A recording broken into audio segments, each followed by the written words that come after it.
Michel Foucault é um dos maiores nomes da filosofia contemporânea. Foi responsável por novos caminhos na análise do poder e da história e tem relevância acadêmica fora de série. Paul Michel Foucault nasceu em Poitiers, no oeste da França, em 1926. Sua família era composta por inúmeros médicos. Medicina não foi a escolha de Foucault para sua carreira profissional, mas discursos médicos foram parte dos trabalhos do filósofo ao longo de sua carreira. Em 1945, se mudou para Paris e realizou um ano de estudos preparatórios para o exame de entrada na École Normale Supérieure, instituição de ensino com mais prestígio na área das humanidades até hoje na França. Entre a segunda metade da década de 50 e durante a década de 60, Foucault foi como enviado cultural da França para diversas universidades da Europa e proximidades, passando pela Suécia, Tunísia e Alemanha. Foucault ainda foi orientado por Georges Canguilhem em sua tese História da Loucura na Idade Clássica. Sofreu influência do proto-estruturalismo de Georges Dumézil e da linguística estruturalista de Ferdinand Saussure. Através de Althusser, sofreu influência do marxismo e também da psicanálise. Herdeiro declarado de Nietzsche, os trabalhos de Foucault envolveram uma profunda crítica às verdades pretensamente universais, legitimadas pelo discurso científico. Com o passar do tempo, as obras de Foucault se tornaram leitura obrigatória para quem deseja entender o pensamento contemporâneo.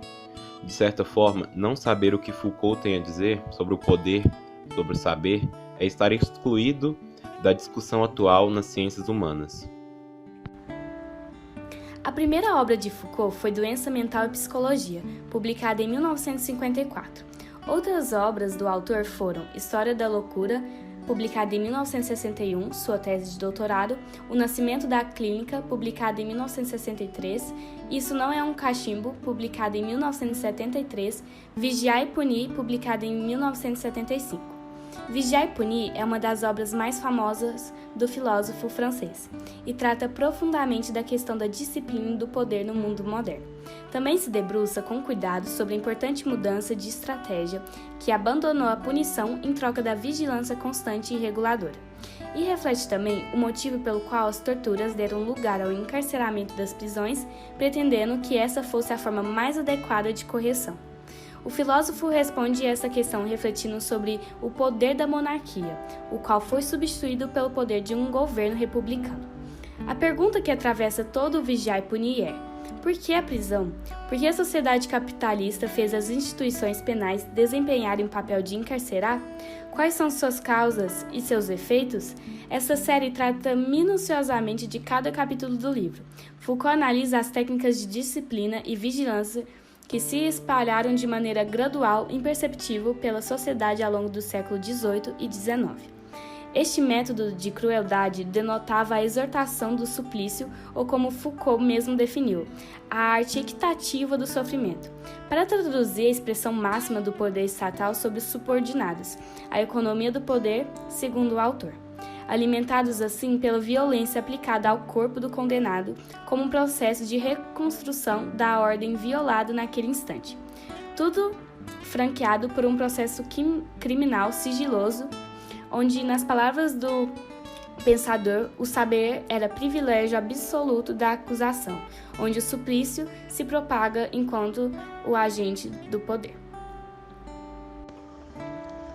O ponto em que a teoria de poder de Foucault converge com o pós-modernismo é que, da mesma maneira que lidamos com o fim das visões totalizantes de mundo, o poder também se pulveriza em micropoderes, e, consequentemente, a resistência aos poderes passa a ser local, em ações cada vez mais regionalizadas. Não adianta investir contra o Estado achando que ele é a causa de todos os males. Ele é apenas uma das representações desse poder que se exercem em uma série de mecanismos, que reproduzimos todos os dias sem ao menos nos darmos conta disso. Por exemplo, quando tratamos com autoritarismo nossos filhos, namorados ou pais. E onde Foucault identifica esses focos de resistências locais aos poderes? Nos movimentos ativistas pelos direitos humanos, além de gays, negros, feministas, ecologistas e outras minorias que se organizaram como polos de contrapoder, principalmente a partir da década de 60, quando emerge o pós-modernismo. A ideia de vigilância destacada na obra de Foucault nos parece mais atual do que nunca. Em 2013, Edward Snowden, um funcionário terceirizado da Agência de Segurança Nacional dos Estados Unidos, revelou um amplo esquema de espionagem na internet conduzido pelo Serviço de Inteligência norte-americano. De acordo com Snowden, o governo dos Estados Unidos, em parceria com servidores das 9 principais empresas da internet, Microsoft, Yahoo, Google, Facebook, Skype, YouTube e Apple, registrou sem mandado judicial milhares de e-mails e telefonemas de norte-americanos, a pretexto de identificar supostos suspeitos de terrorismo. A denúncia de Snowden sustenta que a espionagem não se limitava a questões de segurança nacional, mas obedecia a princípios econômicos e políticos. O volume de registros armazenados impressiona. Foram 850 bilhões de chamadas telefônicas e cerca de 150 bilhões de registros de internet. Retomando Foucault, estaríamos vivendo em uma máquina panóptica? Agora será apresentado as principais ideias de Foucault. Segundo ele, a sociedade faz uso abusivo do poder através das instituições, escolas e prisões, por exemplo. A era moderna é definida através da disciplina, que nada mais é do que um meio de dominação que tem como objetivo domesticar o comportamento humano. Quanto à educação, Foucault chama a escola uma das instituições de sequestro. Segundo ele, a escola tira os alunos do seu meio para os enclausurar e, nessa cláusula, domesticá-los da forma como a sociedade quer. Antes, a escola era um local de castigo. Como a era moderna, passa a ser um local de domesticação, modelo que também é seguido no sistema prisional.